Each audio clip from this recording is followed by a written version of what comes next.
Hello, hello, hello, everybody. Happy TBU Thursday. Welcome. I almost said thank you. Welcome to another episode of The Black Umbrella. We are your hosts. I'm Frenchie. I'm Nika. And I'm Wes. Hey,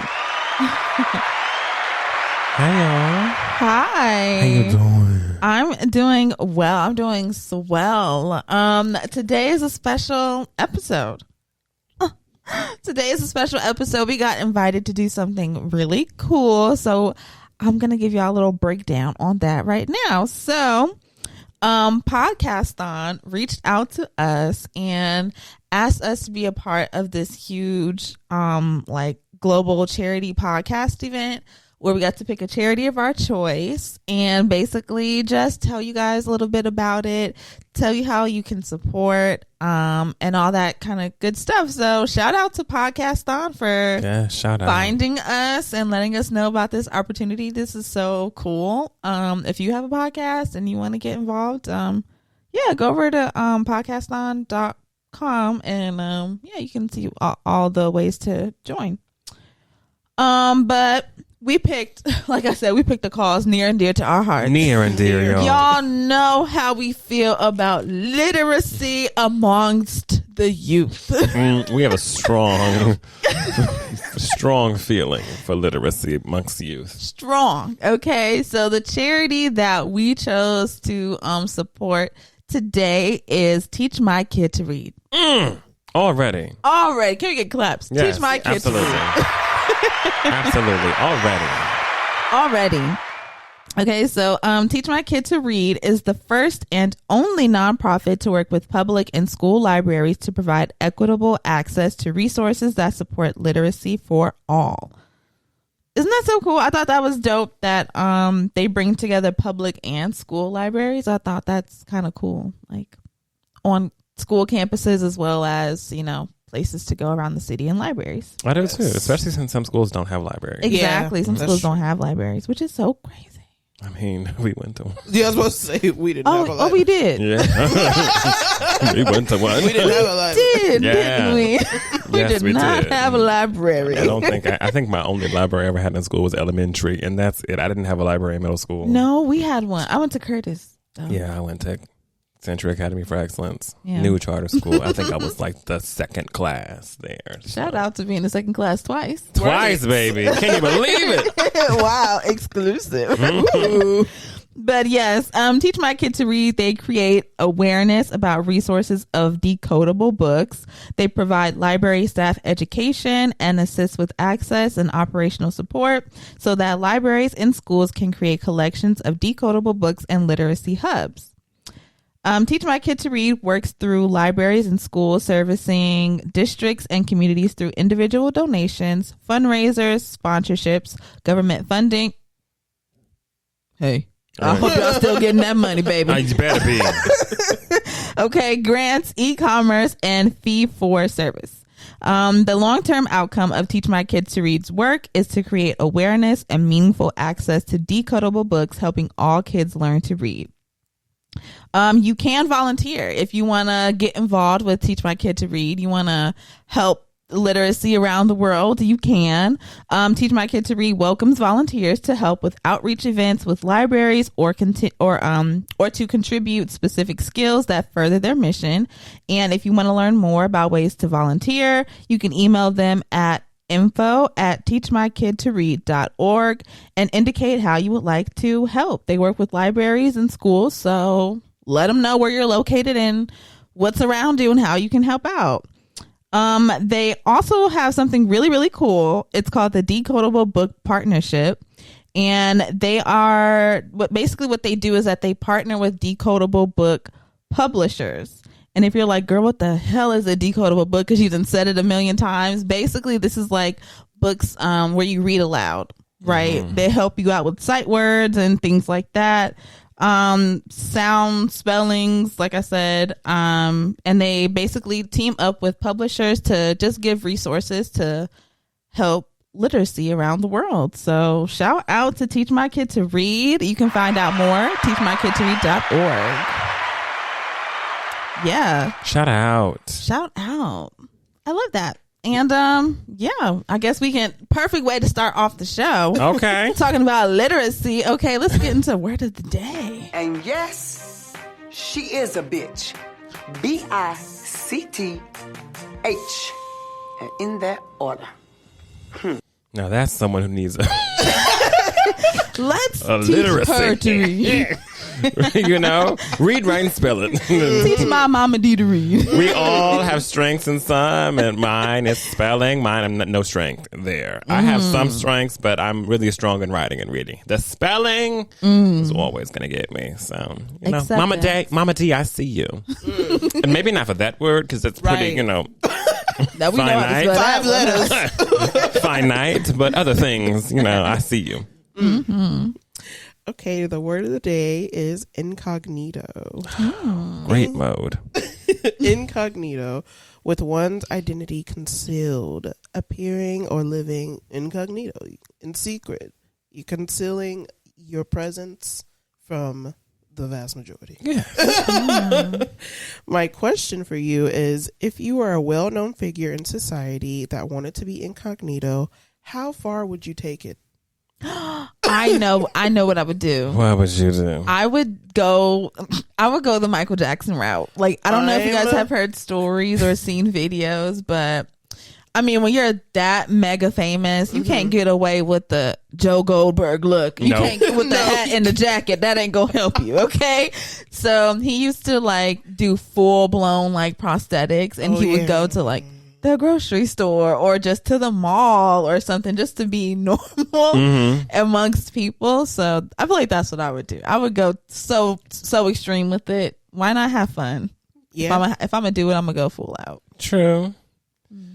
I don't know what I would do. I would do the Joe look. Hey, I would like really that, be though. in a hat and glasses and whatever. I wouldn't do too much just because I feel like usually if going incognito, I think for me is going to be like the unplanned thing. So I need to make a run somewhere. I don't got time. I'm just going to zoom. Whether it's a huge puffer coat, if it's hot or if it's cold, then I can like throw on like a hat and glasses. But I'm not hiding too much. You know, it also depends on the level of fame. Because I feel like if it gets to that point, then I just wouldn't be going to do those tasks anymore, which would suck, but it's true. Yeah. I always like that approach, though. Yeah. It's like, really, this bitch is walking around with that hat changed it all, huh? And sometimes, because people, honestly, you'd be surprised. Catfishing. People have seen me with hair for years. Yeah. So if I were to just braid up, throw on a hat and some big glasses, you know, my hair is such an indicator. Usually people see me out, they're always like, I knew it was you because I saw your hair. Oh, Chris, it's my hair and my height, but the hair adds height. So I feel like without the hair, people would be like, who is that? Right. Is that no? Is that Wes from the Black Girl? Gotta be, right? So yeah, that's me. I would also have a hat, but it would be one of those hats where like the wig is attached to just the backside. Oh my God. Not the hat wig. Because if you gotta leave fast, you can just easily pop that on. Yeah. And maybe you got different colors. You can have a 613, be like, I ain't never seen her in one of them. You ain't never seen me in a 613. I'm throwing that baby on. Oh my God. Maybe I throw on a 613. That would really people. Why not? I'm getting my 613's on the way. Gotta love it. Yeah, I'm throwing that on. I'm gonna have different colors because and some big ass glasses. I love that. Big ass glass. Big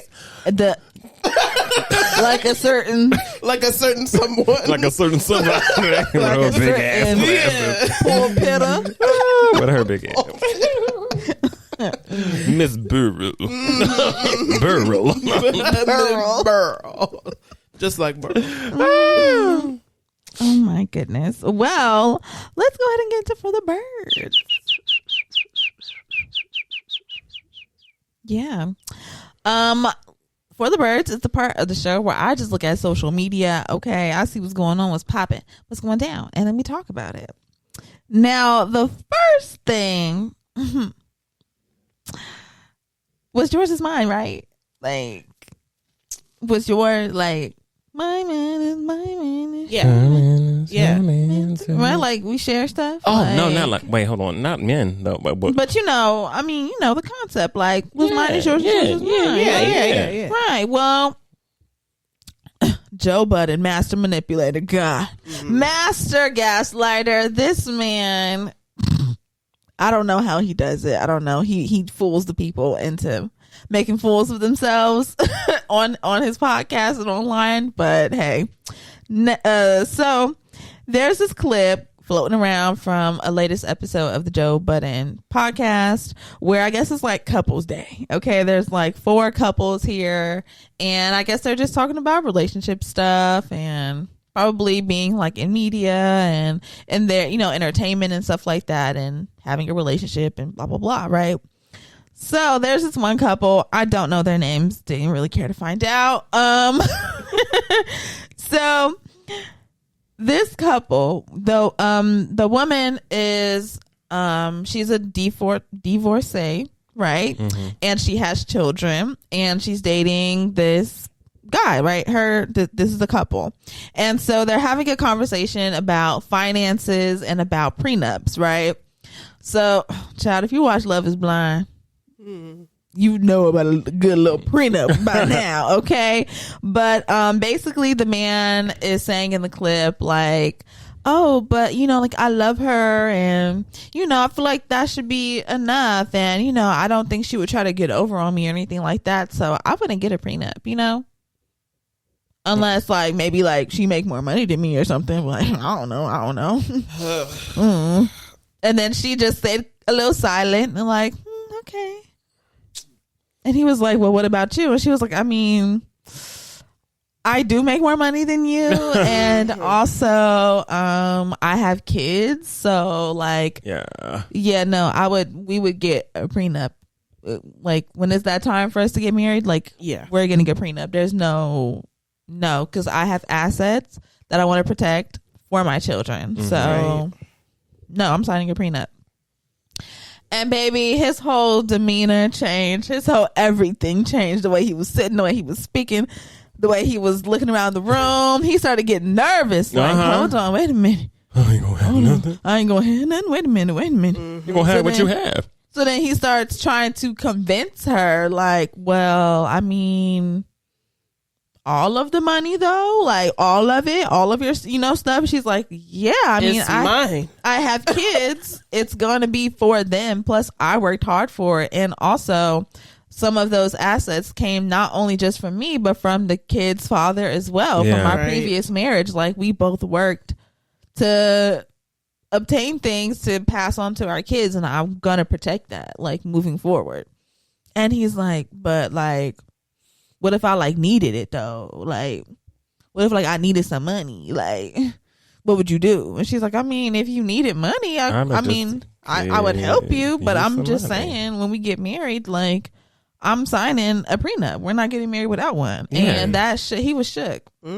He was shook. How did y'all feel about this? I think it makes sense. I think that he came into the relationship maybe thinking that he had come up because he got a woman who has things, but I like she said, she acquired some of those things in her previous marriage with her husband, and she has children to take care of as well. And she was very clear that any assets that her and him got together would be a equal fair split. She said any assets that me and him have together / garner together as we're together, that's his money too. But as far as the assets that I required in my previous marriage and the homes and etc., before you, all of that is not going to you. That's going to my kids. I think he very much went in the mindset of like, I'm next in line. Like, like, he very much went in that mindset. I'm next in line. I'm getting everything that she got if things go sour. And she's like, well, no, actually, it's me and my children. I'm going to put my children first because they are children that need to be taken care of. And you You could come or go. Like, I'm just saying right now, sis, that's a red flag. Go ahead and get out while you can. Get out while you can. Because you can see already what his initial feelings are to a prenup, and you can kind of see how his demeanor and energy did change. That should let you know right then and there, maybe we should rethink this what we have going on here, if that's the lens that or the scope that you're coming from. Because if you can't understand that, then how am I supposed to be married to you? Especially if you won't sign it, then what's the point of even doing any of this? Because if we get to a point where we want to get married and you propose and I bring a prenup and you say we're not signing it, then we're not getting married. We're not getting married. What's the point of dating or getting to know each other even more if you're really hell bent on not wanting to sign a prenup? Right. I've already told you that's my non-negotiable, baby. I got kids to take care of. It's not just you. Yeah. Literally. And the fact that he sat there and tried to convince you for a good minute. Yeah. Try to say the same question in about 3 different ways. Yeah, like, but it's not like if she needed, like if I needed something, it's not like I wouldn't have access to it. I said it's for my kids. That should have been good enough for you, full stop. As a person who wants to be in my life knowing that I have children. Right. You should want me to protect my shit for my kids. And the fact that you had a problem and you were trying to, try to find some wiggle room up in there. Oh no, back away from me. Get away.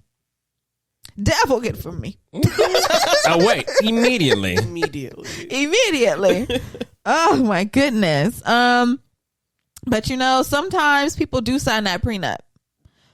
They sign that prenup. They say, cool, you want to do a prenup? Let's do it. Let's go into this marriage and let's happily ever after. Let's do our thing, right? But sometimes there are clauses in prenups that, are some protections, right? Like if you do something like, cheat, maybe, maybe let's put in this prenup. If you cheat on me, you forfeit all. You forfeit everything that we done set up in this prenup, and it's all up for grabs. And cheating is going to be anything ranging from this. People everything is listed. Got to get real specific. You got to get specific, okay? Because they'll be like, well, all I did was wink. Yeah, well, wink was there. Well, we just kissed. Well, sound like cheated me. Sound like you cheated. Sound like cheated me. Okay. So if y'all don't know what's going on, okay, Teyana Taylor and Iman Shumpert, as y'all have already, it's already been known that they've divorced, right? They've divorced, and that they had a prenup. Now, if y'all remember, after their divorce or during the proceedings or whatever, stuff started getting really, really spicy, right? Yeah. And then Iman Shumpert basically was like, give me everything, right? He wanted all her stuff. He wanted all her money. He wanted to keep the houses. He wanted to do all this stuff while she remained the main custody person for the kids, right? But he wanted all her shit, right? It was getting crazy. And so then she said, you know what? I'm not dealing with your goddamn foolishness no more. Let's talk about what was up in this prenup, because I tried to be nice to you.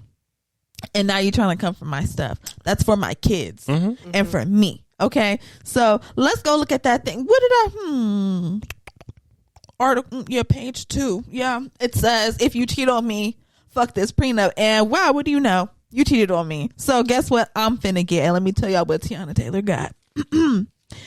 4 houses valued at over $10 million.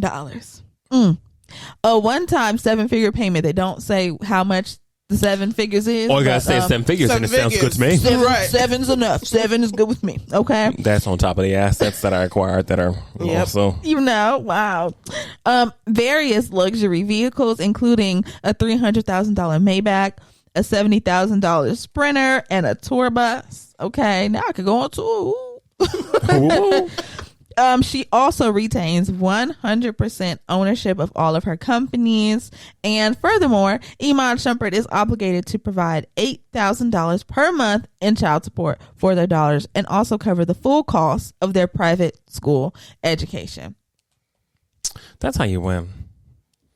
That's how you win. Because she did try to be nice. She was like, "Come, let's just split this thing down the middle and let's go. That's it." Yeah. And he was like, that ain't no. Yeah, and he wanted to take everything to court, no problem, making everything public because he wanted to embarrass her. She tried to Jane Doe it, like, let's not even slap our names. Literally. Oh, you want to get down? Mm-hmm. Okay. I think the lesson here in these past couple of weeks, whether it comes from Karen Huger or whether it comes from Teyana Taylor and Iman, don't take things to court when you don't need to, because now look at you. Done messed yourself up. Mm-hmm. That's what you get.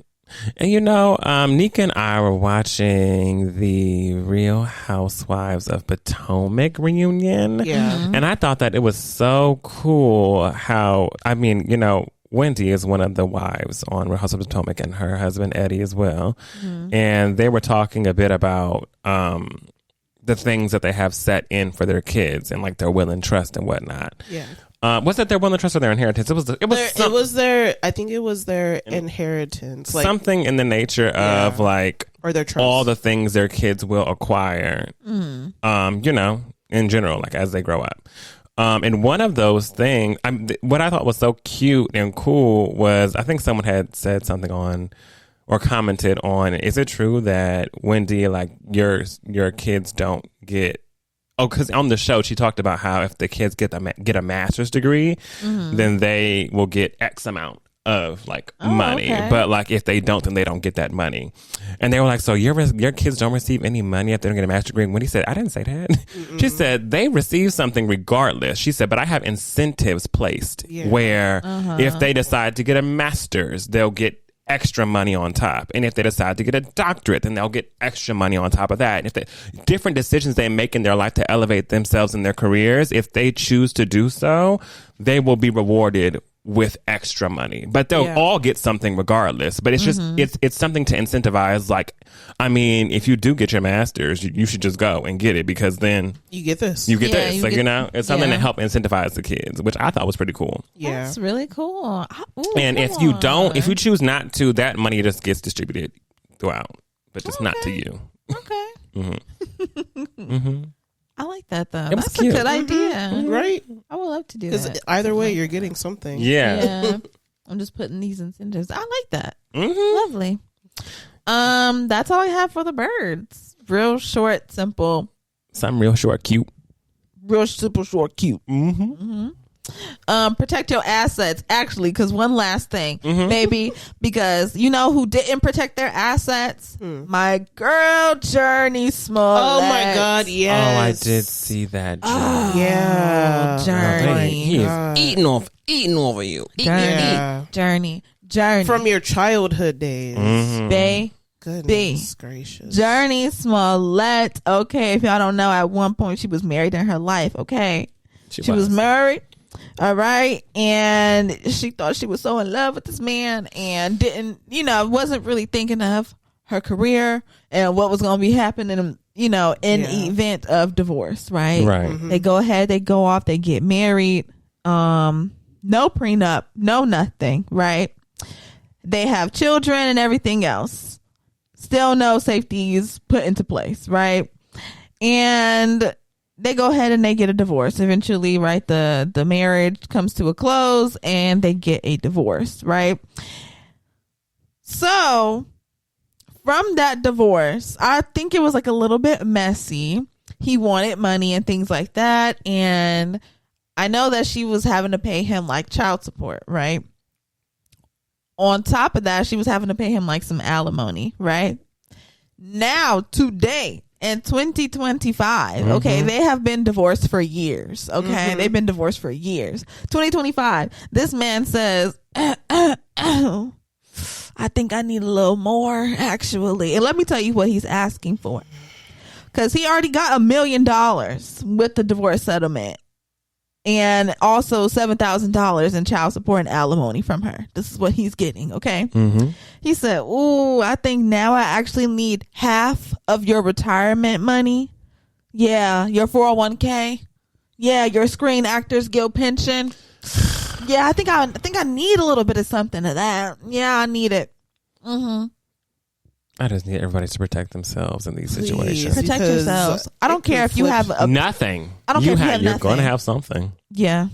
And you need to make sure that in the prenup, whatever you get is yours. Mm-hmm. If you write in there, this is what I've got right now. That's mine no matter what. But also, if I do acquire said assets through a business that I decide to start up in this marriage, and my name is on it, that's my money as well. Unless y'all start a business together, then you can split those assets. But be very clear, because whenever the household income changes, because you've started a successful business, and then they ask, if say doesn't go right, gets to court, and you're like, well, this is my business. It's like, yeah, but you were also bringing in this income into the household, and this person is a part of your household and a part of you.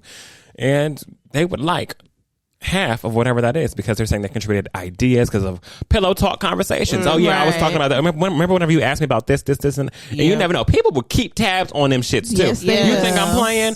People will have written, talked about, and you don't know. It could be in a notes app. It could be in a whatever. Point is, they will be like, I have this to prove that the times that we talked about business, it was regarding you having an issue with this, you going through this. And I got text messages to prove that you was talking to me about your business and I was helping you out with figuring things out. So now, boom, it shows that I've been a contributor. Yep. And now I need half of that. Yeah. It's crazy. It's a crazy world we're living in. You want my Eve's Bayou money? Yeah. Yeah. So he could buy his own Bayou. Like what? I know. Unfortunate. Unfortunate, because I love her so much. And I'm so sorry that she going through this shit. Oh. Girl. You've really been going through it, huh, Journey? Journey, you managed to pretty much stay in the clear with all the mess that... So much. All the mess. Your brother. That was an interesting time. Nothing to do with you, but still, people was always bringing you up because of his mess. Right. Now this, Damn. throw it away. Throw it all away. Throw it away. If you're a man, stay away from Journey. But I do.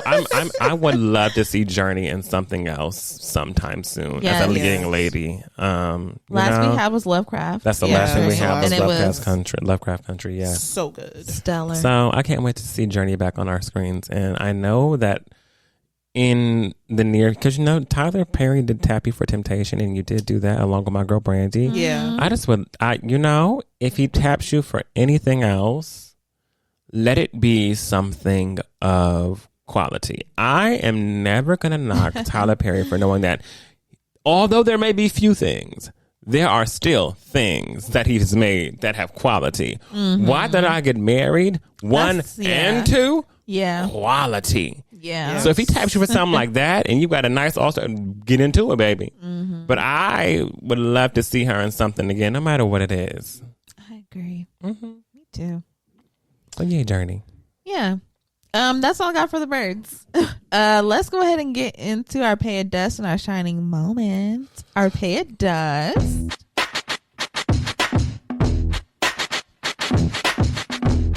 Our Pay It Dust is something that had us messed up, fucked up, upset from the week that we just want to, dust off of our shoulders. And our shining moment. Our shining moment is something that brought us joy and happiness that we want to shine a light on. So yeah. I don't have any Pay It Dust this week. I love that. No Pay It Dust. Love that. My shining moment is going to be, y'all remember how I was mad about work last week? Yes. I got my way, baby. Yes. I walked into that office Monday morning and I said, need to talk to you. Let's rectify this. And I got my shit solved and handled within 5 minutes. I was not playing. That's how you do it. Okay. Yes. Lovely. Loved it. Yay. I'm proud of you. Thanks. Yeah. And my other shining moment, Wes had a little game night the other night. Yes. And it was so fun. It was so fun. I loved it. It was great. Hey, I made a shining moment. Yeah. My Pay It Dust is going to people doing things behind my back. Oh my gosh, it's terrible. Don't let them do it. I hate that. I hate figuring out, because I hate to find out. I got to put two and two together. I'm like, I was on the phone with this person. I was talking to him about this specific thing. It was a work related thing, obviously, because this is nothing with personal, everything with work. People who I've worked with for years on end, right? And something happened to where that next day there was communications being made to me about them communicating with someone else about something that me and them already talked about, but apparently they had already come up with a solution, even though I'm supposed to be looped into all of the conversations. And that, for me, made me feel like something right. So I don't like that sneak stuff. But I'm handling it.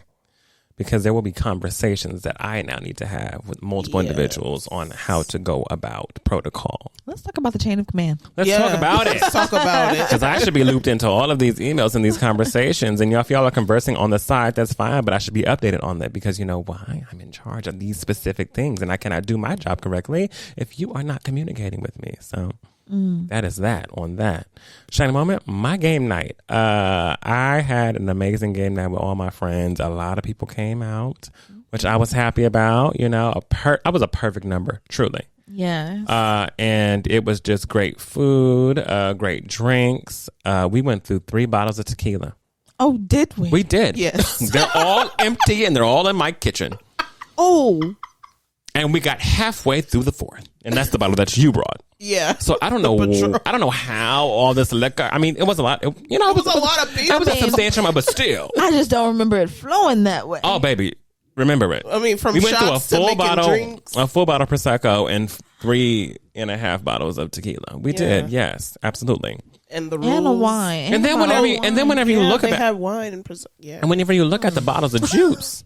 We did go through 2 bottles of juice, too. So, you know, we were really out there making it flow and go. The games were great. The people were great. The energy was great. It just great all around. It was my first time really hosting like a organized game night, you know? I mean, you know, you have friends come over, let's play some games, but like I really did make sure I wanted to make an experience. Because I know people were probably thinking, oh, we're just going to go to Chris's house and play games. But like, no, like I put the tables out.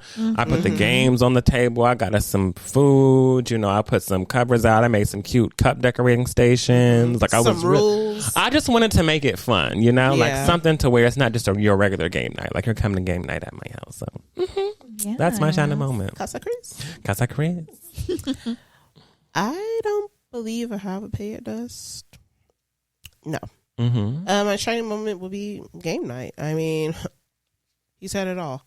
Okay. It was great. Yeah. And then when everybody was gone, we were upstairs watching Beyond the Gates. Beyond the Gates. Until we fell asleep. If y'all, let's make this note right now. If y'all are not watching the Black Soap on CBS, the Black Soap. Beyond the Gates, you must get up to date. I know it's hard. It comes on every day, Monday through Friday. It's harder than watching Big Brother because Big Brother happens 3 times a week. This happens 5 times a week, every week. But it's not hard to set aside your cute little 39 to 40 minutes and put it on. I mean, sometimes once you get to know people's voices, you can also watch it while you're doing things. Because then you know who's in what rooms and, you know, but get familiar with the voices. That way, by the time you put it on next time, you're like, I can work and watch it. Now I can. But, I mean, it's a soap opera. It's drama to the umpteenth degree. And I love it. So, it's so get into it if you haven't gotten into it already. Yeah. I'm about to start because since I only have one fucking episode of Paradise left. Girl. I'm so bad. You know, I'm gonna get started. You got to get started. Get a jump on it. Yeah, I'm gonna get on Beyond the Gates. Hey, get into it. And you tell me about how you feel about Danny. Yeah, Danny Dupree. Okay, Danny Dupree. I sometimes feel like Danny Dupree at certain angles favors Michael Jackson. That's just me. I can't wait to see who this Danny Dupree is. That's just me. I don't know if anyone else picked up on that, but I picked up on it. And if it's just me, it's just me. But I do feel what, like Frenchie, I can't wait for you to watch. certain angles, I feel like. Also, Leslie / Sherry / what's the other name? She got about 3 to 4 names. Sis is out here playing the game. Okay, she has got the identity at the house, the identity outside the house, and she just is doing a lot, doing the most. Yes, and I like the drama that her character brings, but I feel like you're reckless in all ways. Watch Beyond the Gates. And I'm secretly ready for Ted's downfall because he just seems so nice, but you know there's something so secret, sinister, in there. So I just don't know. That's me. That's my life currently. Obsessed with Beyond the Gates. Yeah. Yes. Hey, y'all. Thank you so much for listening to this week's episode. Again, don't forget to follow us at TBU Podcast on all of our social platforms and email us at theblackUmbrellaPC@gmail.com. Also, we have a link in our bio that will help you join our Discord and stay connected with us throughout the week. So don't forget. Let's get into the Guest to Win segment, shall we? Let's do it.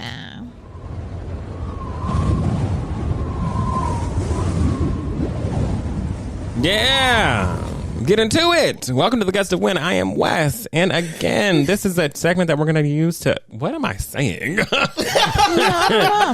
Every now and then we have some flubs, okay? Every now and then. This is the segment where I talk about new music and pop culture. Today, it'll just be music unless I think of something while I'm talking. Then we'll talk about it. Got it? Mm-hmm. So first, Xavier, Omar, and Zena Mansa put out Afraid Part 2. Yeah. Yes. Did we enjoy the track? Yes, it was a beautiful song. I enjoyed it too. It was something that nice to start off with. Yeah, because it was the first track I listened to. Same. Yeah. I liked it. It was cool. It wasn't like, I can't say it was like I really liked this or I didn't like this, but I was like, very middle. I liked it. Very mellow. Okay, yeah. I feel it. So check it out if you have not already. Next, our girl Zyah Belle. You know we love us some Zyah Belle here. We've talked about Zyah Belle up and down. Mm-hmm. And she came out with a new fun track called About Time. And it's about time, baby. It's about time that we done did something up in this moment. It was a nice track. It was sexy. It was sexy. It's about damn time we get to it. Mm-hmm. Okay. That we get to what we need to be doing. Because I also like the fact that I don't know. I just feel like there's been we have women like Zyah Belle and we have women like Alex Isley where you're seeing this side of them that is so sexy, which I very much enjoy because it brings a different energy to it. Zyah Belle's always kind of had that sexy streak. So has Alex Isley, but I think that's in these songs they're now like being more still covert but more overt with the sexiness, which I feel like is just perfect combination, along with Ben Reilly on the track, which I feel like made it a big difference as well because I don't really hear many features of Zyah Belle with someone else. Yeah, I usually just hear Zyah Belle. Just her so this was nice. Yeah. I like this vibe. I like this. Next we have Jade, FUFN, which is fuck you for now. Frenchie, how'd you feel about FUFN? I loved this. Baby girl was singing on here. She was singing on here. I loved the lyrics. I loved the singing. I thought this was fun. I feel like it's kind of one of those tracks where like when you hear it, you think like, I don't want to jump around and dance around. But then like the lyrics are like, damn. Oh. No, yeah. Whoa. Because it's FU for now. Yeah, for now. Like right now, I'm upset. But later on, I'll be fine. I'll be fine. That happens to everybody. The best of us. She said, but tonight you disappointed me. Tonight you let me down. So you could be alone in that corner. Fuck you for now. Fuck you for now. Okay. I'm going to have my fun. Yeah. Don't play with me. Next we have Lil Nas X. Now he released a few tracks. I know we talked about one track last week. He also released Hot Box and Big Dummy. He did say whenever he was talking about this project that it is going to have a lot of essence and homage to Nicki Minaj's Pink Print era. That's what he did say. Okay. And from how I'm seeing the visuals and hearing how he's rapping, I hear it. And it's not copy paste. I want us to be very clear that it's not copy paste. It's very much inspired by. Whether it's like some flows, how he's flowing, whether you see in some visuals, you're kind of like, okay, like you can hear he's incorporating pink in a lot of his visuals. It's like a pink and white-esque kind of theme. You can hear it.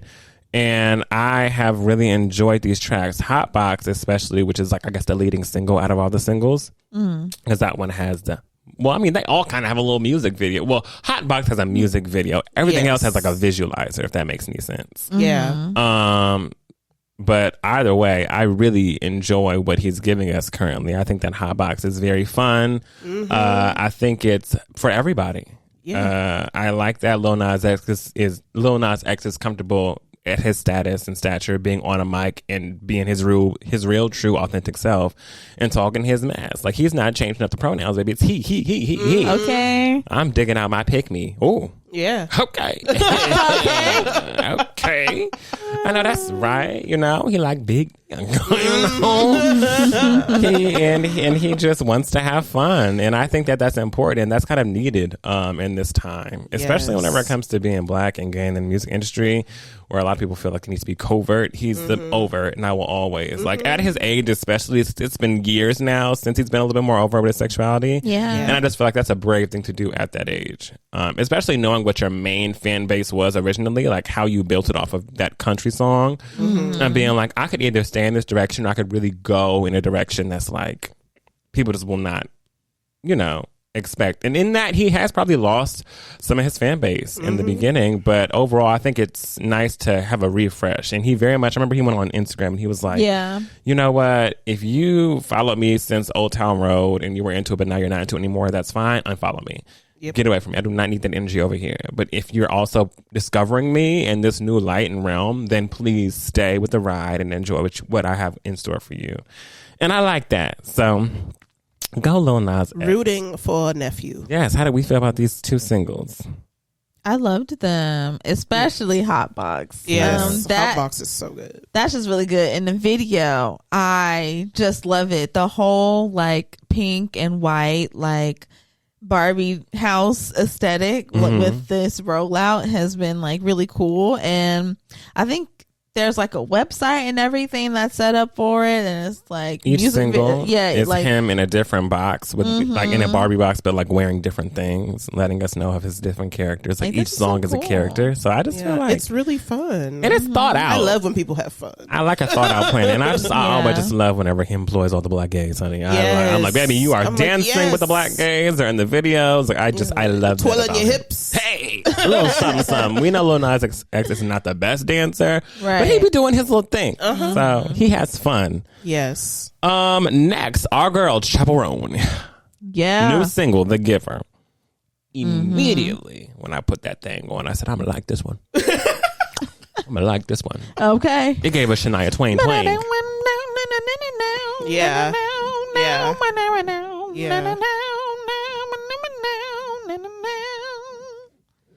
That's how that shit came out.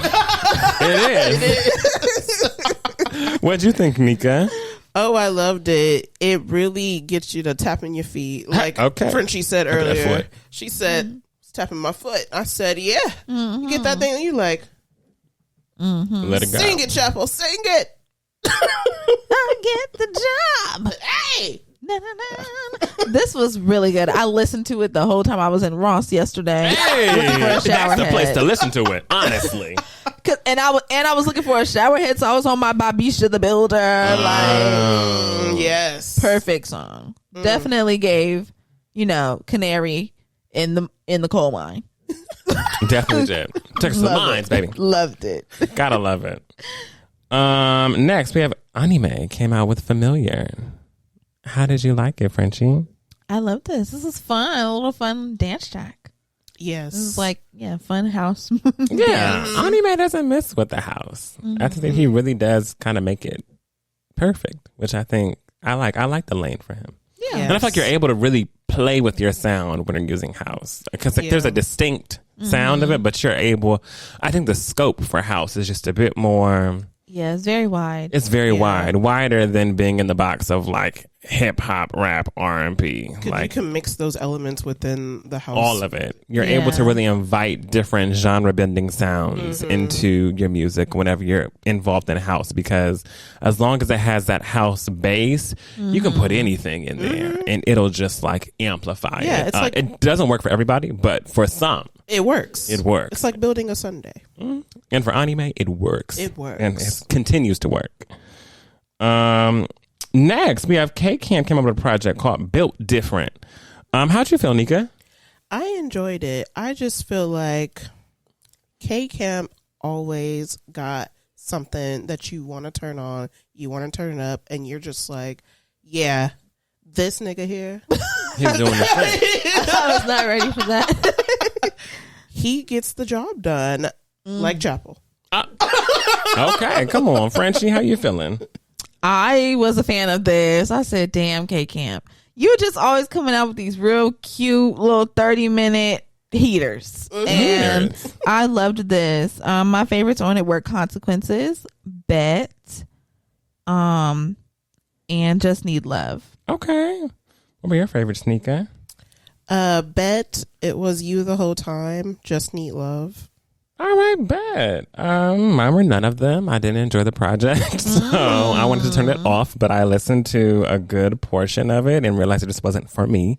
I am a K-Camp writer too, so I was kind of disappointed because I just feel like I don't know if it was the production, because it was a little different than what a usual K-Camp album is. Yeah, it was different. True. Yeah. And I just know that you know how we have a. I know that you're going to give me this. Yeah. That's and what I was looking for. Yeah. And then he did it, and I was like, maybe I set my expectation too high. Because I did go in with expectation. I didn't go in with like, oh, let's be open. I went in wanting to get fed my usual K-Camp. So I think it's more so on me as a listener. I didn't enjoy the production on this project. And I'm not sure if he worked with a different producer or if the producer and him just kind of sort of wanted to do something different. Either or, I didn't have anything that really stood out or shined for me on this project, which I'm sad to say, but it's okay. Hey, it happens. I can miss this one. Yeah. And lastly, we have Playboi Carti, Music. Whole new album. My. Y'all know. 30 songs. 30. My God. It's an hour and what? 16 minutes. 16 minutes long. I had to listen to this album in doses just because y'all know I'm not the biggest Playboi Carti /rap individual. But I thought it was cool. There were some songs that I liked on it. But I don't know if I had any favorites on this one either. It's okay. I'm sorry. You're sad? Don't be sorry. No, I'm just, I hate to end it on my low note, so I would love to hear how y'all felt about the album. I really enjoyed this. I had no expectations, honestly. I feel like when I listen to Playboi Carti, I go where he leads. Okay? Like, I'm going to go where you tell me. Okay? Yeah. So, it might not always be a hit for me, but I felt like this was a good album. It gave very much, you know how the trend right now, everybody's on TikTok and they dancing on the wall. Ooh, yes. On the wall. That's what this whole album gave me. So I was like, oh, this would be good for like raves and stuff like that, to hear it there. Probably this would sound amazing to hear it live, and I know Rolling Loud was this weekend. Yeah. And it was performed, all this stuff was performed for the first time, so I know that sounded amazing. But yeah, I mean, I was a fan of this, for what it was. I did have some favorites. They were K-pop, Mojo Jojo, Philly, Crank, Cocaine Nose. God damn, there's so much shit on here. HBA. Yeah, and Evil Jordan. Okay. My favorites. Solid. Pretty solid. Nika? Yes, I enjoyed the project very much. Turn up music, very much mosh pit music that you will see when they have festivals and you see everybody just like going nuts. That's this type of album. It's like, it's like trappy mosh. Very much so. Yeah, trappy mosh. My favorites were Evo Jordan, Mojo Jojo, Backdoor, Good Credit, Jumpin', and Crank. Hey. I liked Good Credit too. And then I feel like, well, y'all know how I didn't really have anything. So hey, boom, bop, bop, bing, bop, boom, boom, boom, bop, bam. That is my new music. But let's get into some pop culture because now I got something I want to talk about. Oh, okay. Listen. Yeah. I have been a person who has strayed away from the Real Housewives of Atlanta for seasons now. I think since Nene left. Yeah. It just has gone downhill for me. I haven't seen any seasons after that. However, they have just started a new season with a lot of new people. And I gave it a shot. I watched the first episode of this season, and I really enjoyed it. Oh, who's on it? Goodness, that we have some new, fresh blood on that show. Okay. They are doing their thing. But Portia's there. She's back. Kenya's there. She'll probably be there briefly because we heard from, past. She did something on this season that kind of exiled her from filming for the rest of the season. Oh, what? Yes. She did something. Oh. But Portia's there, Kenya's there, and they're getting along. Oh, wow. Crazy. Until whatever happens. No, I mean, it didn't have nothing to do with Portia. So, well. It has something to do with one of the other stars, Britt, on that show, which she's great energy. I think they got a lot of yappers, which I'm happy that, there aren't a lot of docile people who are in the show. Like, there used to be like the little, I'm the quiet one, or, I do this, or, I miss. I think they got a lot of yappers. And everybody got something to say. And I love that about this show currently. They also have the person who's kind of like high key, the lead in this show was Shamia. And I feel like for people who don't know who Shamia is, Shamia was Portia's best friend. She came in the show as Portia's best friend years ago. Big-ass house, right? Yeah. Shamia came in, I think, because Portia came in on season 5, and Shamia, you met her then as Portia's best friend. Since then, she's always been a friend of the show. She's never had a peach, but this season she has a peach, and she is very deserving of that peach. Very deserving of that peach. So I just implore people, if you were kind of tapped out of Real Houses of Atlanta like I did, tap back in. It's going to be some good stuff this season. I know it for sure. So, all right. That's that. And I think, one last thing for all those who are reality TV competition buffs like us.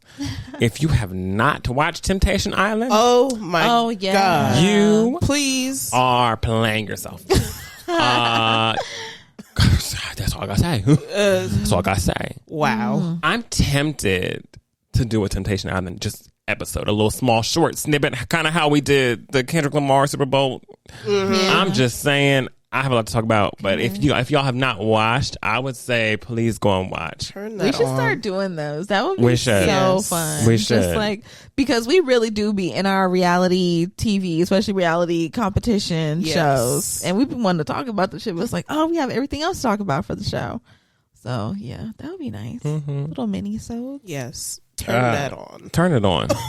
And I would like to let Shantae, I would like to let her know it's okay to not be okay with something. Yeah. And it's also, but here's the thing, girly pop. Whatever you accept, he will continue to do. Over and over. There was a lot of accepting BS on your end, and I understand being a black woman. Well, I don't understand personally because I've never been a black woman in reality TV, but I'm just saying, like, from what I see online from other black women who have been in these reality competition TV shows where they've been embarrassed by these men, in which your man also embarrassed you. Yes. Not afraid to say it, is out there for everybody to know. He embarrassed the F out of you. Yeah. For him to take this stance of, I need to find a way to make this make sense, and then him bring it back to his childhood. Realistically, I hate a man with a childhood. Honey, not to say that he didn't have a rough one, because he did, but at the end of the day, he made a decision and chose to do these actions on television for the world to see. Once you understand the weight of that, and he claims it as being transparency.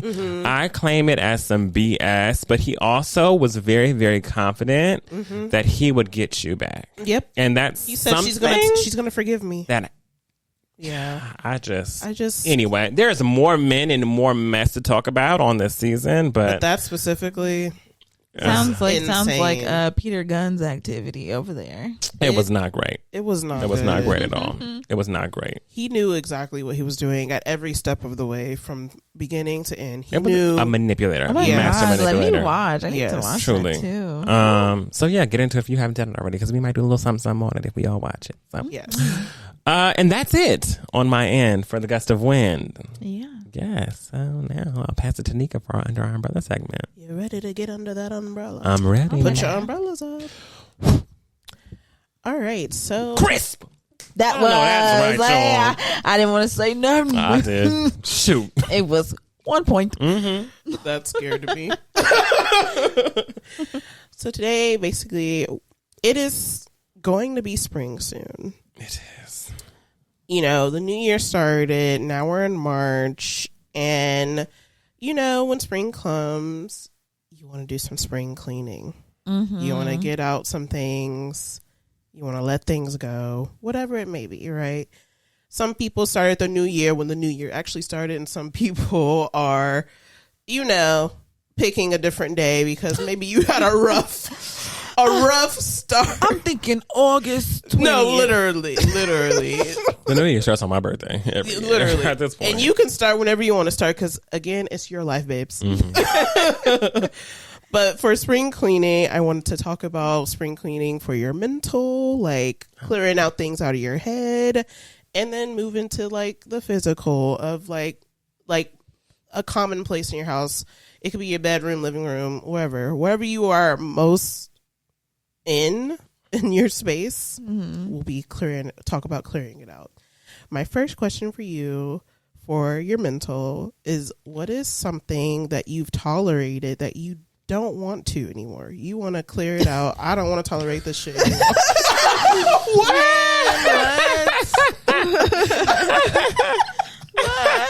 I'm still tolerating The shit. laugh. The laugh.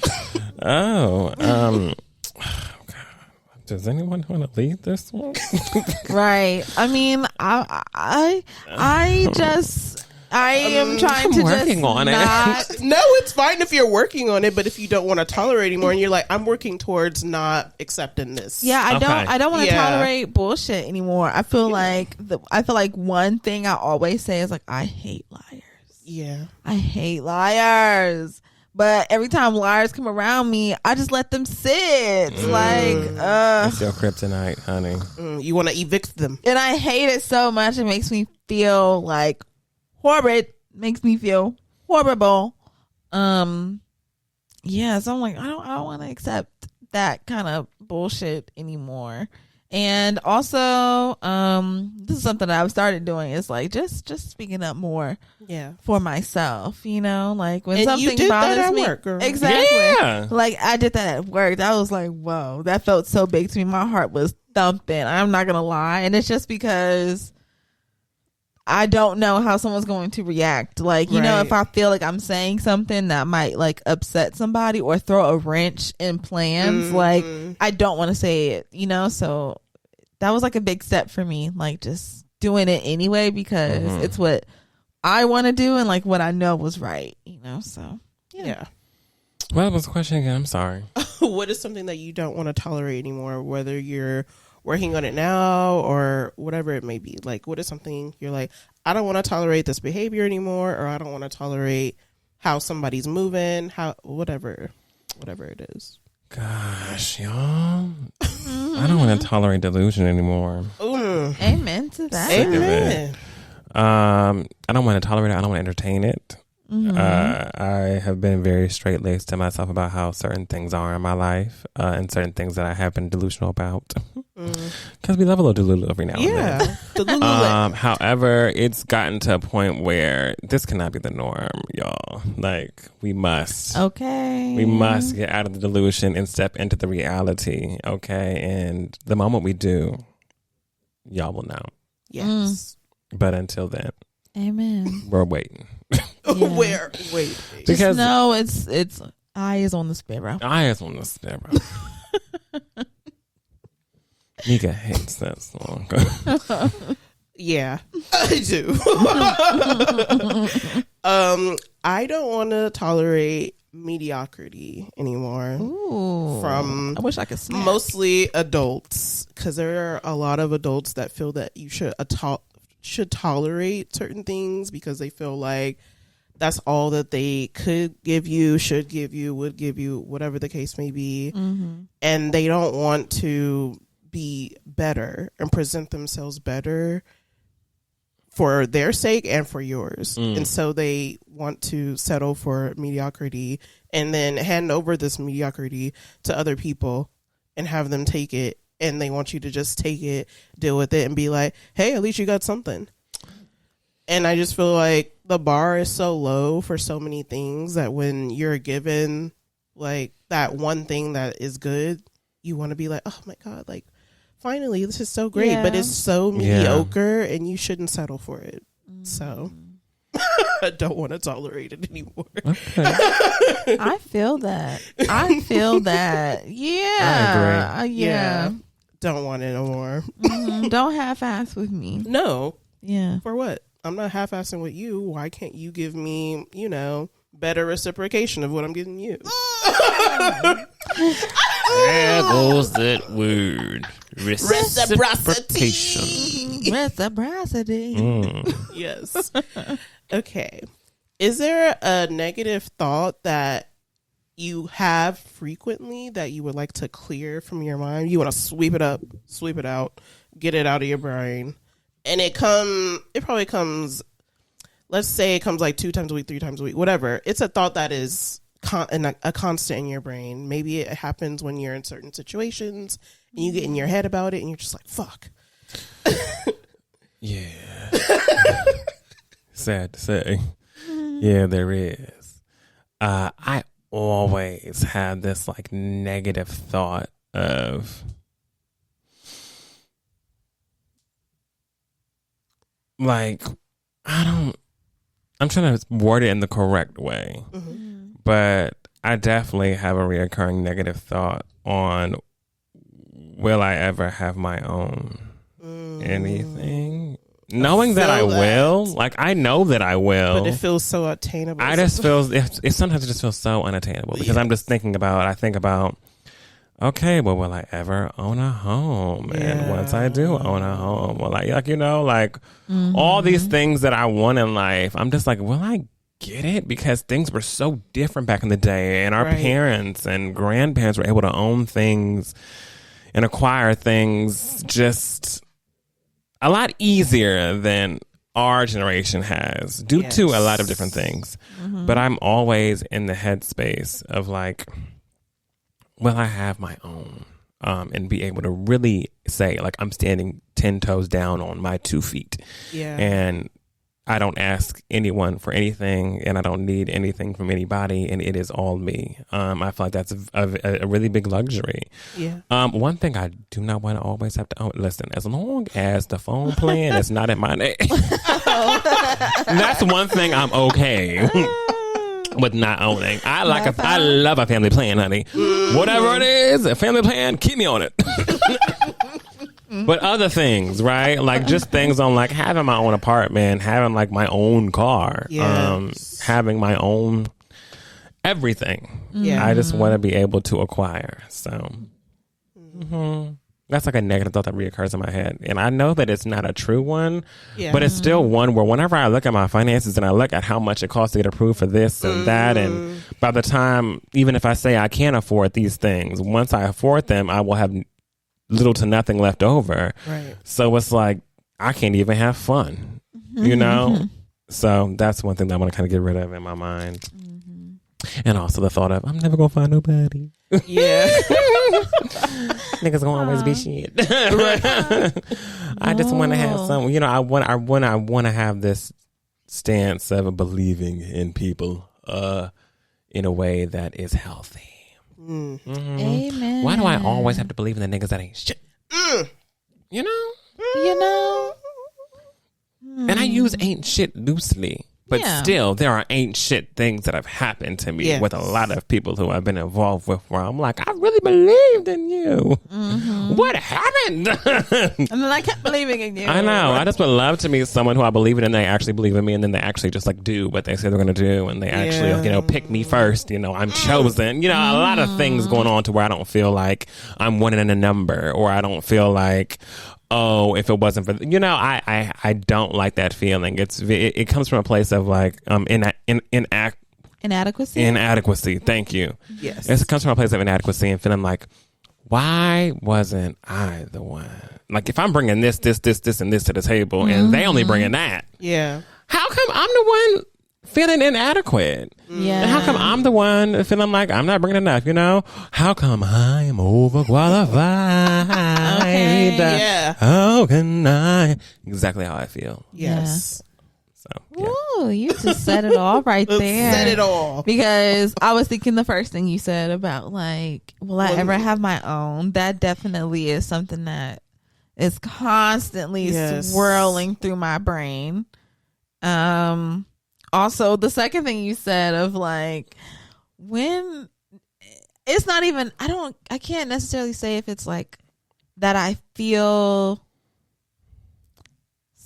it's almost like a scared feeling. Like I almost feel scared of like, well, with this relationship, like I put everything into it just like I always do.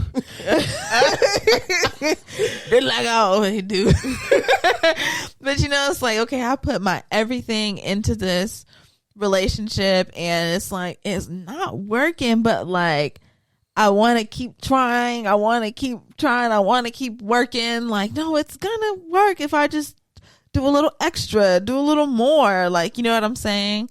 And then it's like a fear of like, okay, if I let this go, like on the other side, like what if the next person comes and does the same thing?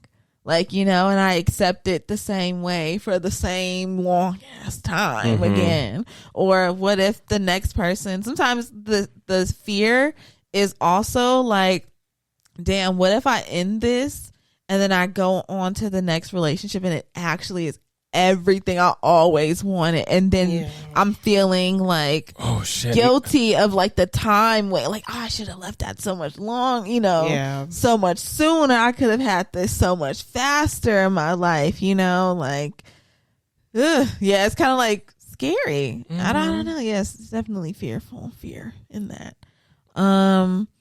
But something that is a bad thought that I want to get out of my head is like constantly telling myself that like I'm not on my shit. Like I tell myself that so much, like you need to get on your shit. You need to get your life together. You need to like find another way to make money. You need to find a way to, get this podcast jumping off the ground. You need to find a way to get, we've talked about this last season, how we kind of want to branch off and do our own little solo things every now and then. And it's like, okay, you need to get yourself together so you can do your little solo thing too. And you don't really want to work no more. So, okay, how can you make money from this new business? Like, it's like so much is swirling around in my head, and then I kind of end up just like, I don't know, it's like I get paralyzed from all the questions and the wondering and like the future planning that I'm just like, I can't even move like in any direction right now. I feel like I'm Medusa. Stone. Baby, if you don't know, one of them days is still in theater. Oh my goodness.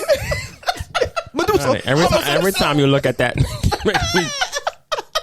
First of all, Keke Palmer is a national treasure. Point blank, period. I don't know. She needs every award. A Peabody. She needs every award that you could think of. She deserves it. She's a national treasure. Always. Yes. Like, what award doesn't Keke Palmer have, and why doesn't she have it? I know. She literally I think she deserves all. Every single award. That woman is a national treasure. Yes. Give her Nobel Peace. Give her Peabody. Okay. What's the one that Kendrick Lamar has? Pulitzer. Give her everything. She's deserving of it all. Point blank, period. She's great. She is. But yeah, it's like, oh my God. Then I just get frozen, and it's like I could move. And sometimes it feels like I could move if I would just stop thinking that I haven't moved yet. Like, you know what I'm saying? Like, I feel like me telling myself you haven't moved yet just keeps me from like, it's like cinder blocks, just like on your feet. And so I've been trying to break away from that, and I've been really like doing some thinking and some thought processing this week so that I can, find ways to combat that.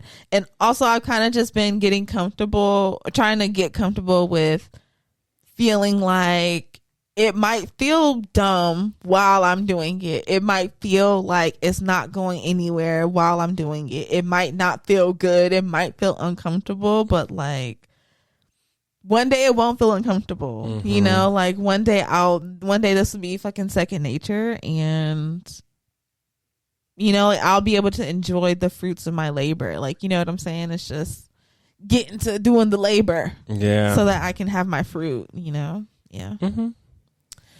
Yes, I feel the same way about the first part as well. Things feeling unobtainable, looking at what everybody else got and being like, well, hot dog. How do I get that too? Will I be able to get that? Like a lot of the things that our grandparents, great parents, everything, like all the things that they had, it's not here anymore. Mm-hmm. How much do I need to get these things? Because it feels like a fucking lot. Mm-hmm. Yeah. So you just feel like, oh my God, I'm just going to be stuck in the same loop forever because these things are so unobtainable, and it feels like it's designed to not let you progress. Yeah. Mm-hmm. But I know that it's not impossible because nothing is impossible. Like, it's possible to do things. Like, take it from Brandy and Whitney, right? It's possible. It is possible. It ain't just, easy. It's just the way that it makes you feel. It makes you feel so small and stuck in a corner. Like you're just a bunch of paper that somebody balled up in their hand, threw it in the corner, and you're just like, yeah. Like, it just feels like pressure. It just feels like pressure. Yeah. And I'm gonna just jump in really quickly, but I feel like it's also important for us to realize, like, obviously we see the people who are around us, surrounding us, and we see the things that they're able to do and what they have, but also like there is a lot of sacrifice that comes with that for them.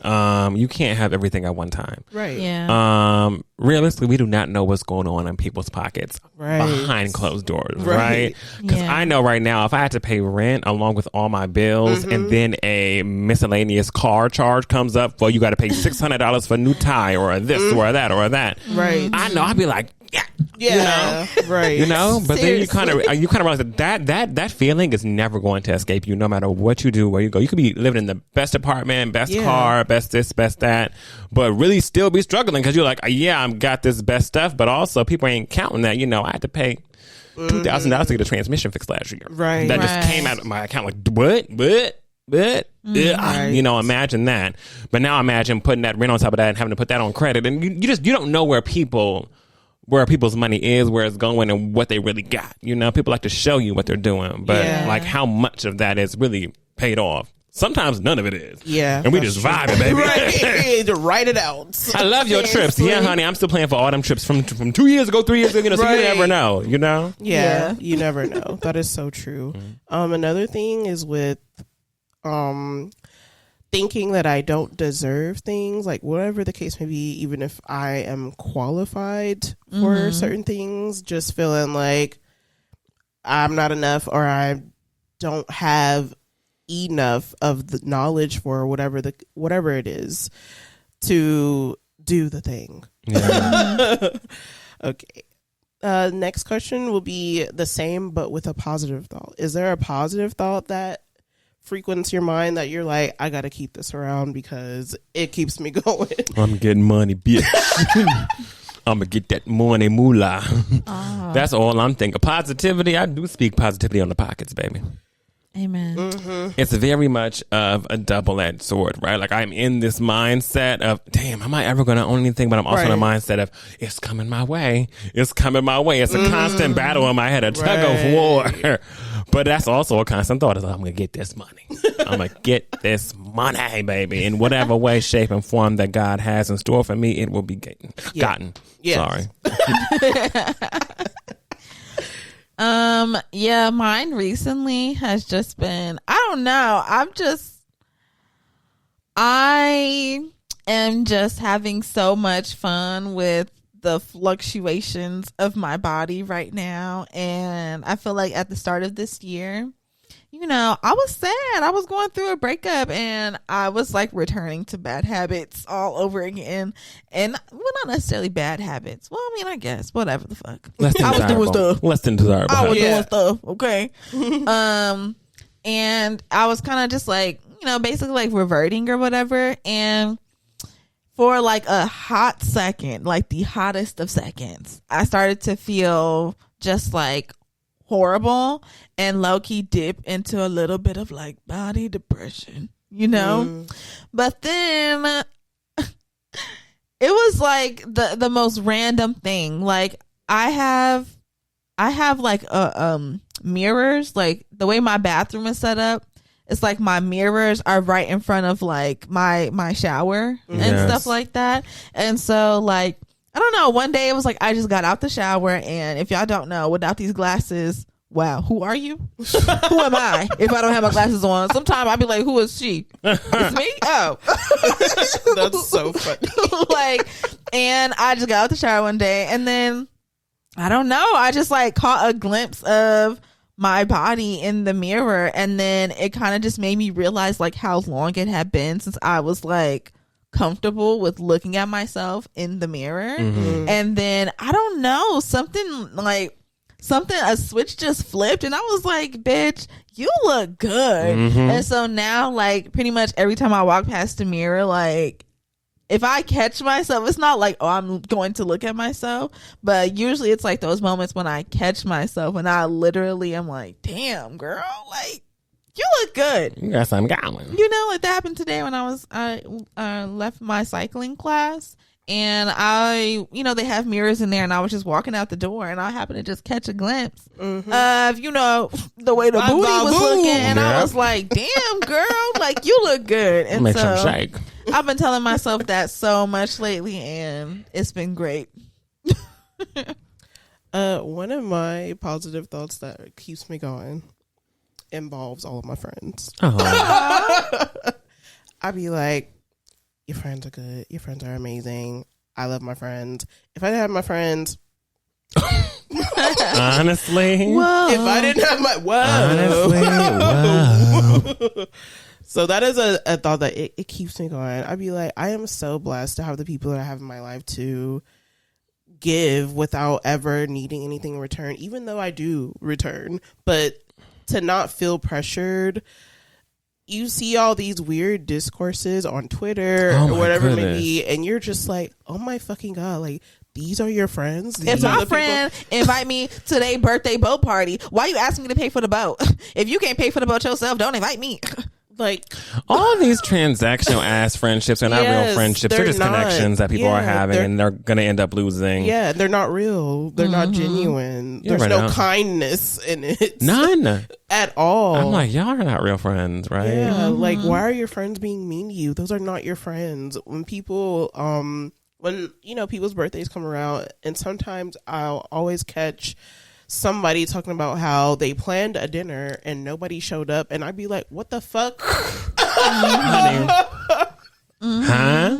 What you mean no one showed up? So to be blessed with such amazing people, talented, smart, beautiful Black friends is just wow. Like, I could have never imagined anything better. We got some riders in the group. Yeah, we definitely have some writers. I think a lot of it also just stems from all of these friendships that we really did make in childhood at some shape or form. We've been familiar with each other and with each other's families, so it's kind of not like how do you say friendship? Like it's very much like a family ship. Like, you know, friendship.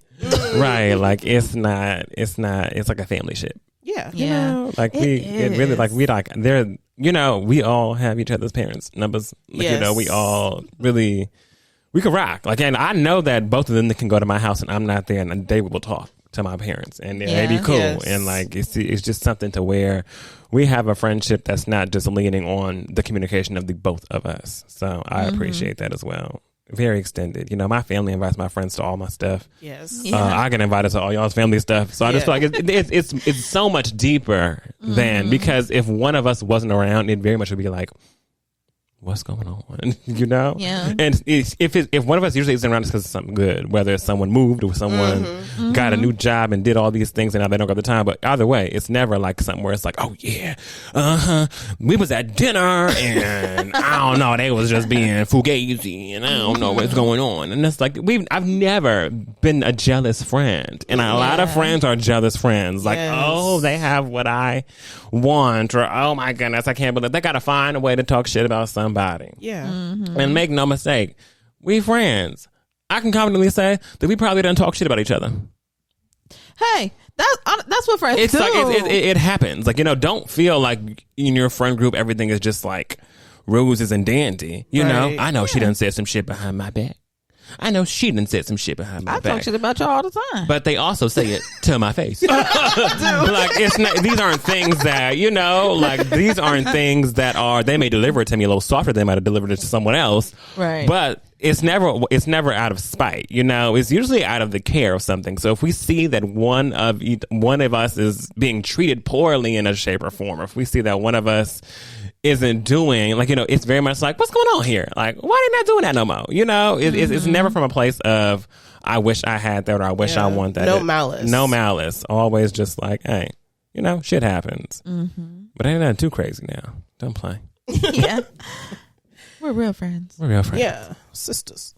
Because your friends don't got to know everything you think. I think that's also people's thing. Oh, yeah. They're like, I'm trying to be helpful. I'm trying to help you. And it's like, did they ask for your help? You know?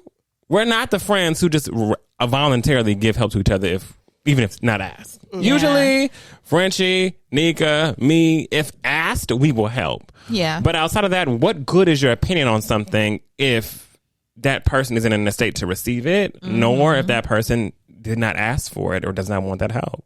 Yep. We've had some rough conversations in this group. It happens. Yeah. But when asked, not just unsolicited. Right. Only time it's unsolicited if it's something that's real serious, that it's like, yo, this is needs to be dealt with. Right. Okay. What is something essential that you feel should always be in rotation in your thought processes that you probably don't have right now?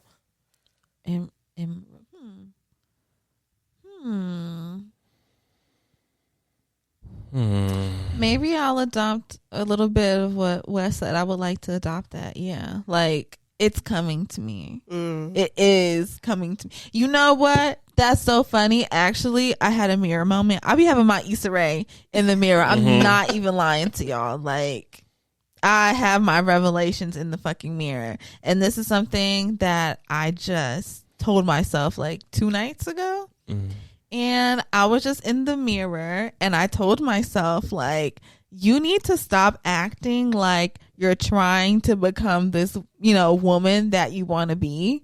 And I was like, bitch, you don't need to try to become her. I was like, she is you. You are her. You already are. You already are it. Like, and I just kept telling myself that, like, girl, you are. Like, yes, that's all there is. Like, you don't have to try to be, like, it's in you. Right. It's already there, girl. Like, you got this shit. So I definitely want to apply that just more daily. I want to reinforce that. Like, I don't have to want. I already am.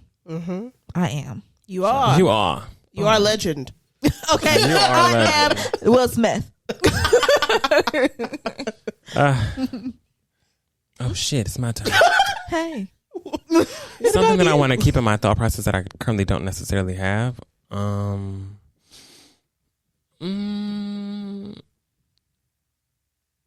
Let's say that's pending. I'm not really sure yet.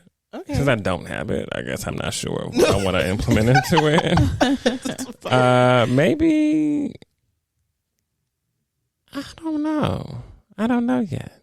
I don't know. Come back to me with this one. It's the journey. It's a journey. I may not know for another few weeks, but that's it's fine. something that I do want to implement at some point. I just don't know what it is. But you could think on it. Yes. For me, it'll definitely be the fear of thinking that I'm a fuck up.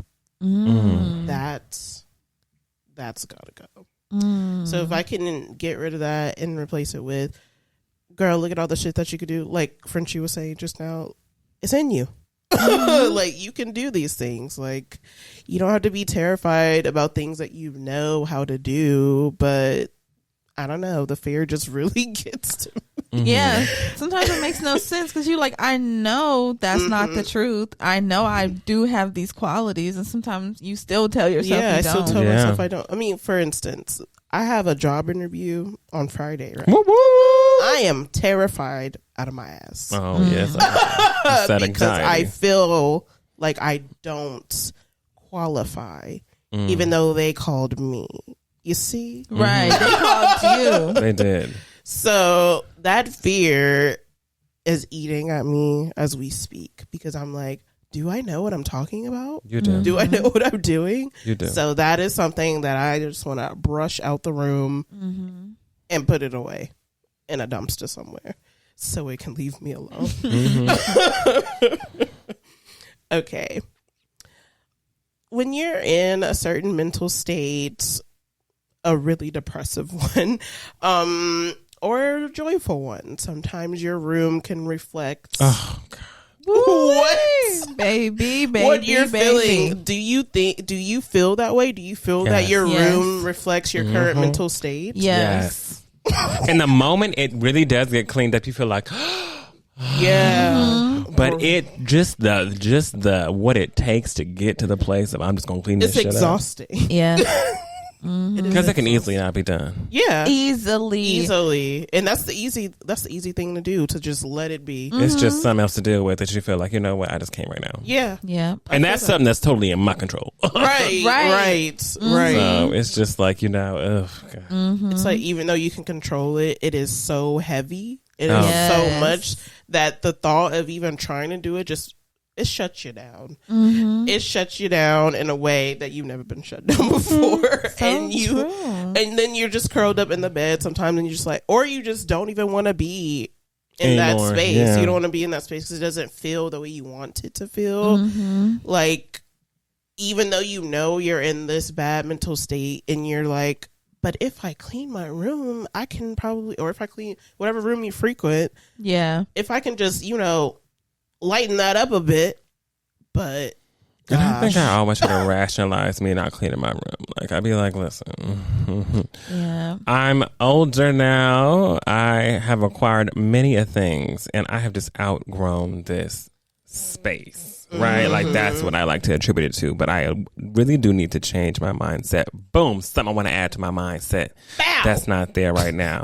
It's not that you've outgrown the space. You just have a lot of shit that you don't necessarily need anymore, that you're just holding on to. Because that's honestly what it is. That's honestly what it is. There's a lot of stuff that I've acquired, or that I've had, or that I have some kind of sentimental or whatever attachment to, that is irrelevant to the time in life I was, but I like looking and being like, oh, remember this? And I'm like, no. Like, sometimes it's okay to be like, boom, because you were not thinking about that thing until you pulled it out.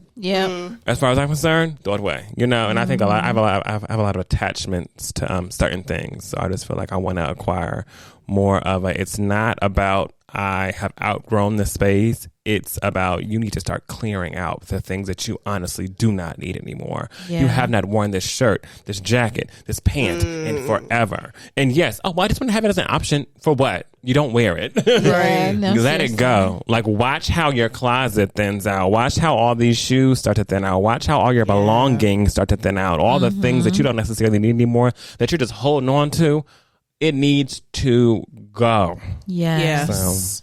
And I want to say a little bit of something about that too, because this weekend I had the weekend off, so I was like, let me clean, right? And I was like, this time you really need to do it, because I was like, girl,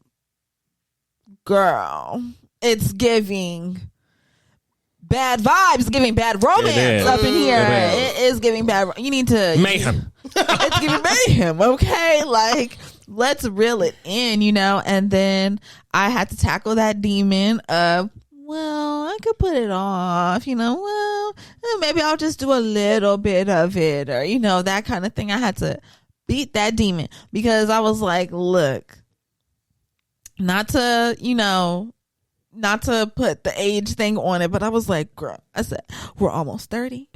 We can do a lot better than this. With keeping our space. With keeping my space and myself and everything like that together. Like we can do a lot better in this department, Yes. So I just had to tell myself, like, let's be a grown up. Okay, let's be a grown up.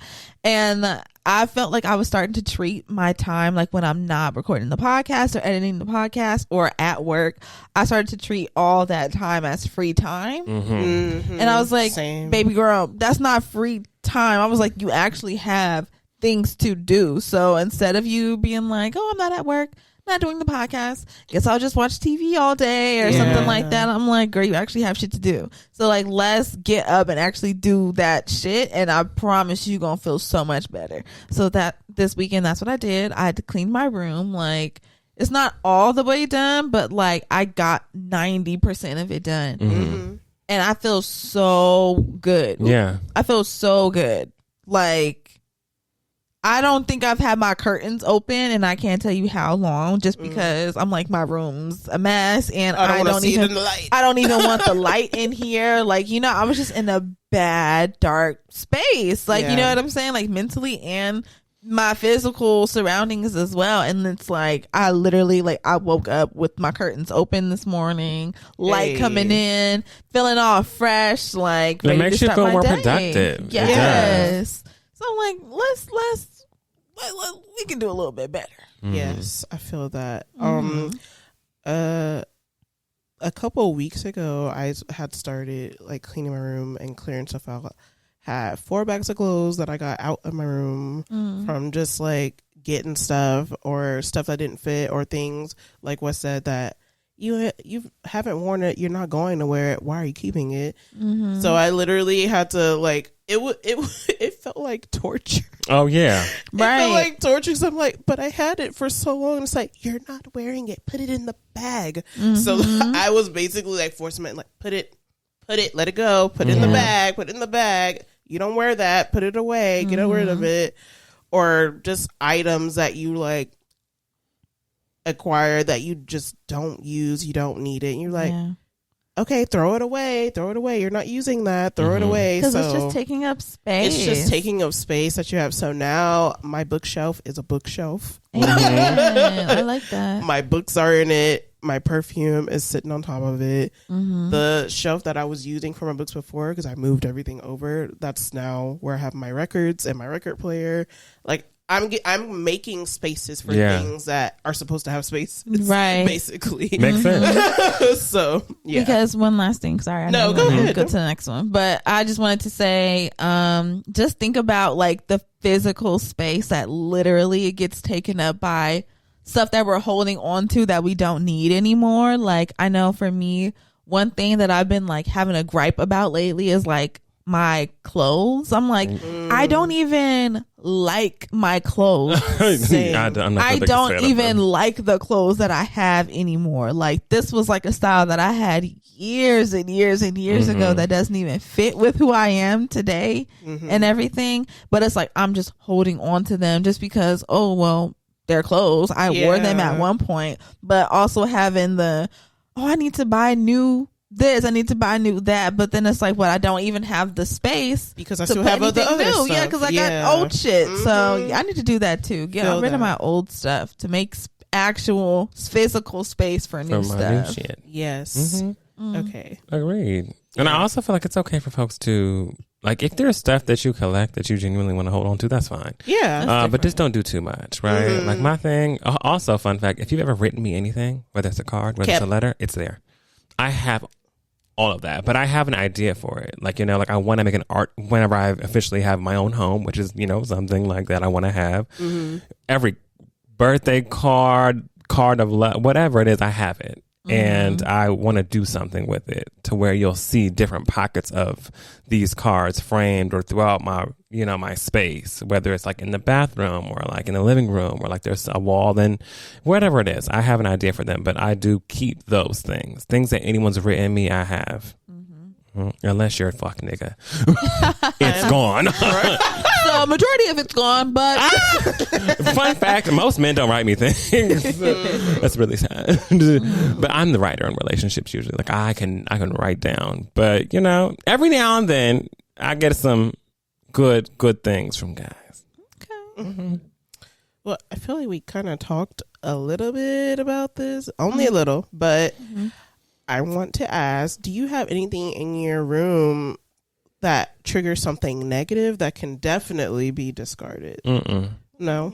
Okay. Nothing that I can see that triggers something negative. Right. No. Usually if I trigger by something, I see this over. It's gone. That's good. Yeah, no. Hate this. Boom. Throw it away. So, It was like I had like boxes of like trash, like from Amazon packages and stuff, just like boxes of Amazon, just empty ass boxes just all over my room. And yes, like when I would come home from work and I would see that, or when I would wake up in the morning and like I'm walking past it really did bother the hell out of me. So yeah, it was good to get all that out of my room. Like that's good. Ugh. I did, before I started cleaning, I had like, there were certain items of clothing or just certain items in general in my room that took me back to a space that I did not want to be in. So there were articles of clothing. I didn't even put it in a giveaway bag. I threw it away. this does not need to be on anyone else's body.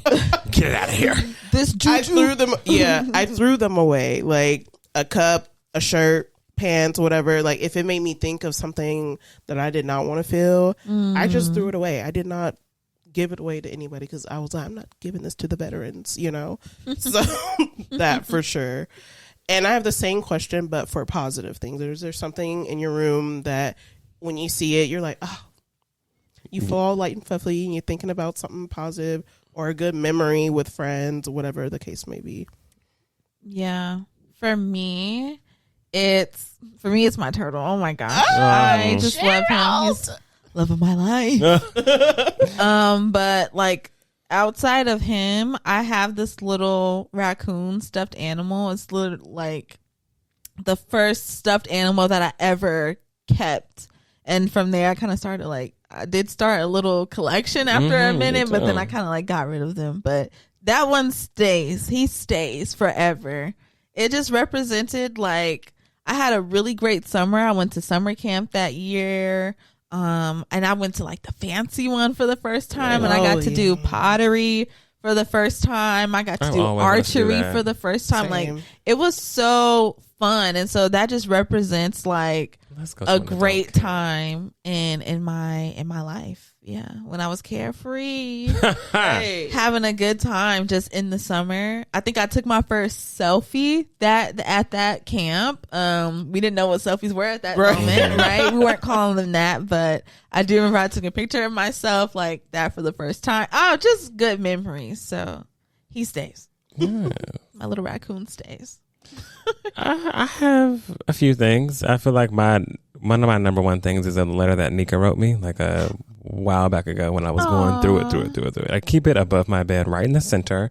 And I'm able to look at it and be like, wow, you've come a long way. Because I was really in a bad headspace. I mean, I turned my phone off for a month and some change. Like, it was no joke. Like, I was not talking to anybody or anything. I mean, wow, the things that these men will do to you to make you feel like you're nothing. Okay. I felt in that moment that I was embarrassed and I was super sad, and I couldn't talk to, I could talk to, I didn't even want to. Mm-hmm. And for people who know me, I let it talk. Yes. So at the moment I got silent. Like radio silent. And it was crazy. I don't think I ever did that. I'm probably never going to do that again, but it was real. Because there was I didn't put on D&D. There was an option. I turned it off. It did not matter what it is. I got in trouble with my parent. Like, why? Don't matter. I'm not turning it on. It does not matter to me. If you need me, send me a picture. If you need me, you have me. I'm not going anywhere. I wasn't going anywhere. I wasn't going outside. I was in such a sad, terrible space. So, yes. And I told nobody. I just did it. Yeah. It was I just did it. It was just a terrible time for me. No announcement. No announcement. Which is, I think, how it should be. Yeah, you because I've never been to announce when I'm going radio silent. People love on social media. So y'all, listen, I'm gonna take some time away because I just, and I'm like, the next day, and be back in a couple of days. Like, it's just do it. Why must you announce that to people who you barely know to begin with? And I'm saying barely, very truthfully. Yeah, people have the people who I talk to, I can count on one or two hands every single day who really check in on me on a regular, right? Why do I got to tell social media I'm taking a break from social media? Just do it. Take the break. Come back. People will know because you will not be there. Like, ta-da. Oh, well, I can't live without people knowing why or being elusive about, I just need to take a break. Bye. Get out of here. That's corny to me. Corny. Anyway. Sorry. All right. It's the truth. It's the truth. Yeah. For me, I have the letter that Chris gave me and Frenchie. It's in a bottle. Oh, yeah. Wow. Oh, I remember. I have the message in the bottle. I have that. Oh, my God. Every time I see it, I'm like, oh, my God. I remember when he proposed to me and Frenchie on the hillside. I remember that. Wow, I'm so dramatic, y'all. What a time. But that was also a deep time for me. It was. We were all for going all through. of us. Yes. We were going through a transition. Man. Yes, definitely. That was rough. Yeah. I definitely have that. And I have a couple of birthday cards. The thing is about certain memories for me, physical, things that trigger those memories, is that growing up, my mom had this knack, and I think she still probably does, this knack for, we gotta clean and we gotta throw these things out. You don't need anymore. You're not using it. It's just so there are things. Purge. Yeah, so there are things that I don't have because I was basically forced to purge them out. Yeah. So then I started secretly keeping certain things. Once I got to adulthood, because I'm like, why can't I keep these things? They hand wrote this. They hand wrote this for me. Mm-hmm. So now I do have a couple things now, but there are things that I don't have because of that, which is why I cherish what I do have, and I'm just thankful that I have them now. I do plan to get some type of keepsake box to put them in. I do need one of those immediately. For now, until I can display them or do whatever I want with them. But you know how they have those the wedding boxes, everybody drops in their card into the little slot, or birthday box and everybody drops in their money, whatever. Something like that for the keepsakes. Mm-hmm. Just to keep them for now, so that they're all in one space together and not scattered. Yeah. Yeah. But yeah, I do cherish those things. But that was my last question. I hope you enjoyed some spring cleaning with me. Wow, that was so lovely. Nika. I did. Got me thinking. I know. What a fantastic conversation. I loved that. That was so good. Wow. Make sure that y'all tap in. Make sure that y'all tap in. Okay, make sure that you click the link in our bio and our description. It's going to take you to our social media where you can follow us everywhere. Okay, at TBU Podcast. It's going to take you to our email. Okay, where you can email us at theblackUmbrellaPC@gmail.com.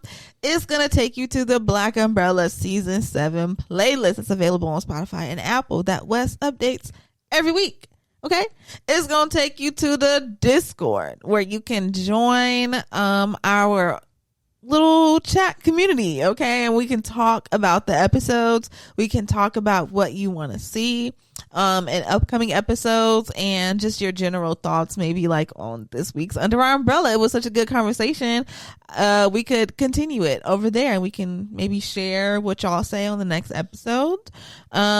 Wherever you're listening, make sure that you follow us. Okay, follow us so that you get our notifications when we drop new episodes every Thursday.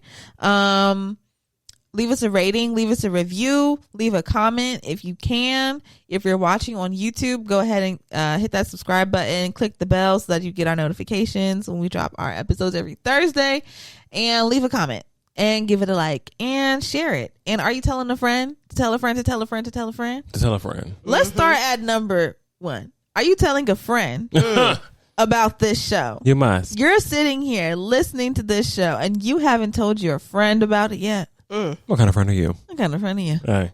We love you. Tell your friend, though. We love tell you. But tell a friend so that they can tell a friend. Tap your neighbor. Say, neighbor. Listen to TBU. Listen to TBU. And we love y'all so much. We'll talk to y'all next week. Love y'all. Bye. Bye.